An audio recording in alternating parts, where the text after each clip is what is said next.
Hey there guys, it's Rick here with AirgunWeb and Airgun Expo 2024. What is Airgun Expo? Well, it's a week where we bring together a bunch of really cool airgun content, whether products from vendors, manufacturers, all kinds of really cool stuff. Could be an optic, could be a compressor, could be a rifle, could be pellets, could be all kinds of cool stuff. We just take and focus the entire week on some really awesome airgun content.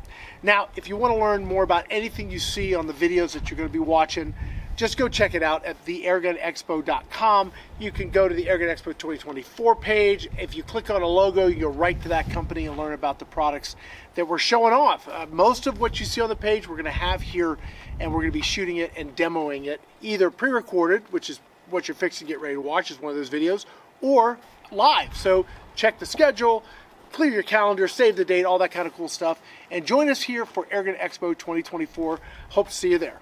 I have here on the table a gun that is actually not sponsored, but it doesn't matter because it's awesome and I wanted to share it with you. That's kind of the cool things with Airgun Expo is I have a whole Connex, plural Connexes, and I got a ton of guns. So we're going to have a lot of really cool stuff to show you. We unboxed this months ago, and you guys have even made comments, when are we going to see the video on this gun? And I've been so stinking busy just trying to get contract work out. I haven't gotten to it until today. Beautiful day. I needed to get this out because I actually want to shoot this. I'm thinking about some segments for Airgun Expo, like Rick's Favorite Airguns or something, where I just shoot something for the fun of it. This may be one of those, but in the meantime, I got the scope on it, or got a scope on it, grabbed the first pellet I shot, which happened to be the JTS 8.7s, and thought, gosh, this thing's shooting pretty good. Let's go ahead and do a video. So before we get too far into it, this is the Cometa Phoenix 400. It was sent to us by Keystone Airguns. They are a sponsor on the GTA, so thank you guys for supporting the GTA and for sending this out. Yeah, it's a really nice traditional wood and steel brake barrel. It is very, very nice. It's easy to cock, it's quiet. It's got a pretty good punch to it. I think on the recoil it's got kind of a thump. It's not like terrible, but it's not, I mean, I don't know. I don't know how to describe it. I guess I've been shooting a bunch of very gentle PCPs for the last several weeks, and now I grab this and it's got a little bit of a thump to it. So there you go. Anyway, not bad, not unmanageable, but it's there. The one thing that I thought was interesting when we unboxed it was the scope rail setup. So it's just got your traditional dovetail cut into the receiver. There are 5 holes, 2 up front, 2 in the back, and then 1 that kind of makes space for how the sear works. Don't mess with that one.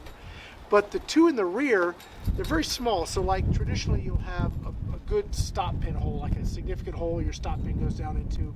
This doesn't actually have one of those. And I got to thinking, is this gonna work? Because brake barrels with a little bit of recoil tend to throw scopes off the back of the gun, right?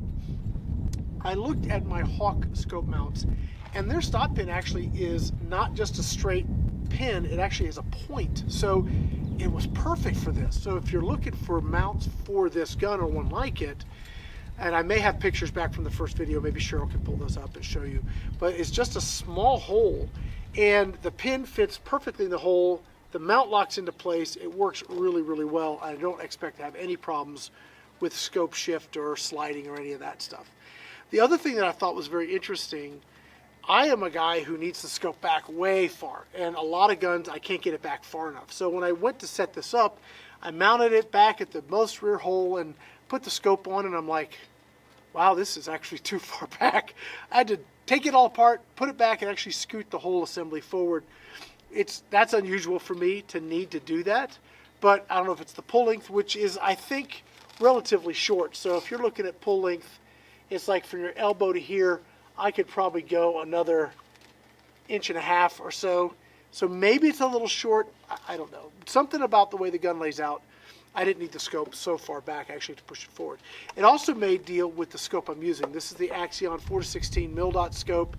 I haven't used this a lot, but I was trying to find something that would work with the mounts I had, and this is what I had. So I would normally maybe go with a Hawk Vantage IR or something like that on a brake barrel, but I'm waiting for those to come in. I have a bunch that are supposed to be shipping out. Just don't have any right now. So we also have on here the FX True Ballistics Chronograph. Thank you, Utah Airguns, for sending this out. Let's see if we can get it to come back alive. I sat talking too much and getting cameras ready, and so it timed out. So I'm waiting to get here we go. The screen is back. Hopefully this is going to track. Let's see. I'm going to exit out of the software, go back into the software. It's connected. Has a little haptic vibration when it connects, so that's kind of nice. We are shooting at 30 yards. I've got a steel pig there. We're testing our guns and our targets and all that kind of fun stuff for Expo. We're going to go to NRA targets, silhouette targets for the Expo. So I'm going to change out my circles for actual. I've got a pig, I got a chicken, turkey, pig, and ram that we're going to put out at probably 30, 50, 75, and 100 yards. So that's what we're going to be shooting today. I just want to see what this does at 30 yards with this scope, with these pellets. Was shooting it a little while ago. It was doing really well. So hopefully our Crony will pick this up. I'm going to use the little circle on it to kind of aim it at our piggy, and hopefully it will track the 177 pellets well. I was getting 890 to 900 with this a little while ago, and I probably shouldn't have done this. I just tightened all the stock screws, so we'll see where we're hitting. It does have an automatic safety. It has a really nice trigger. The gun just is a very nice traditional break barrel. I'm aiming kind of dead centerish for the pig. Let's see where we hit. Yeah, pretty much dead center. So we're well, it says 891 here, but it says 892 on the screen. Energy, let's look real quick. That is 15.4, so 15, 16 foot-pounds. It's about what I would expect. Let's see where we hit now.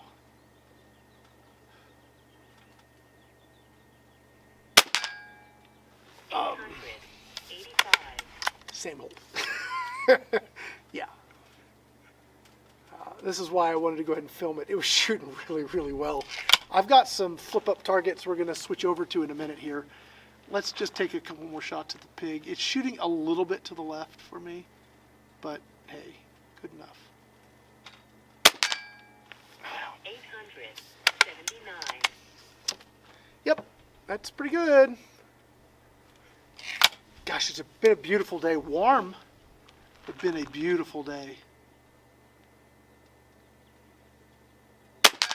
A little bit high. 880.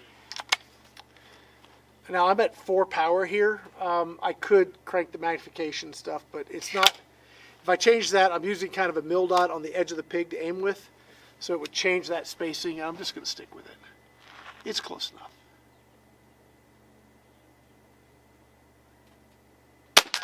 There it is. 878. All right, we'll take one more shot, and then I'll ask my wife to go down there and change the camera over to our K9 flip-up targets. Now, this doesn't have enough energy to flip it because those are the super heavy ones that take 22 and 25s. Could take those pretty good. But we'll get the impacts and we'll get to see them swing, so that'll be good. But you guys can see I've spent no time with this, essentially. I maybe have 30 shots in it, and it's a traditional break barrel, shoots like a break barrel, handles like a break barrel, and I like it. I like it a lot. There it is. So that's pretty good. That's so we're 886. Let's see, our shots are 891, 885, 879, 880, 878, 886. So we are about 13 foot per second spread.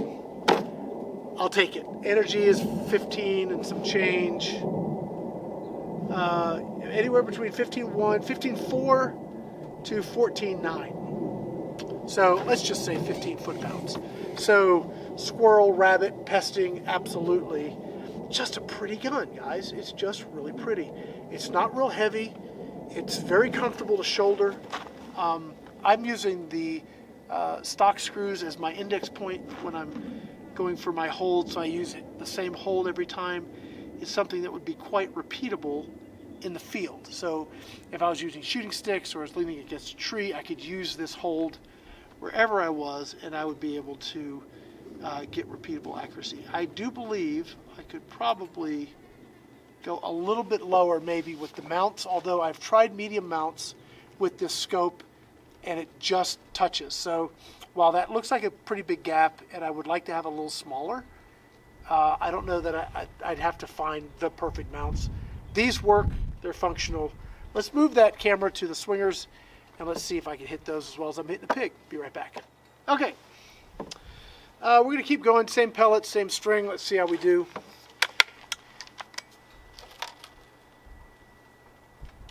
One of the things I was so impressed with when I first got this, everything with a brake barrel and accuracy, obviously there's mechanics and the spring and the piston and all that stuff, but really if this joint isn't secure, you hang it up. You're not going to have any accuracy. This thing closes so securely, it's like a bank vault. It just goes clunk, and you know it's locked up. It's really, really good.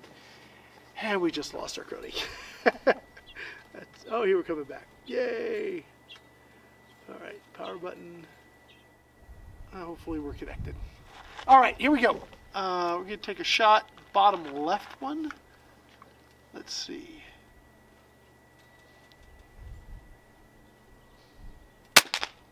Yeah. 876. It's pretty good. I would certainly go rabbit or squirrel hunt with this. And it's so gentle to shoot as far as the cocking and while I said it has that kind of a recoil to it, it doesn't seem to be hard to manage it when it comes to repeatable accuracy. It just works well. A little high. 881.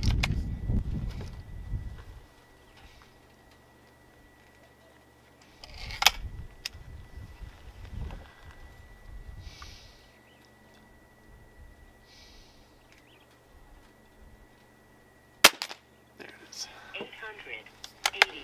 It's a little bit high. It could come down with the scope a little bit.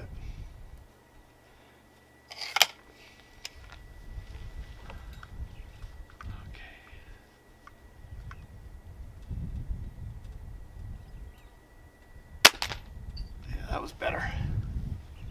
It didn't capture, no! Sometimes the Crony doesn't necessarily like 177, so that's okay. We'll hit the top one, and we're going to call this a day, but we got the idea. A really nice shooting air gun. There it is. 883. Okay, so there it is, guys. The Cometa, it's like the Phoenix 400, I think is what it's called. Keystone Airguns, if you guys want to know more information about it. Just a super, super nice traditional brake barrel. Sorry it took me so long to get this out to you guys. Well, we hope you enjoyed that video. If you'd like to know more about anything that you guys are seeing in our videos or on the live broadcast, please be sure to check out our website, theairgunexpo.com. Click on the sponsor's logo, and you'll jump right to their page. You'll have all kinds of cool information, and you can even reach out to them right there on the page. Guys, that's going to be it for now. My name's Rick with AirgunWeb. Thanks for watching.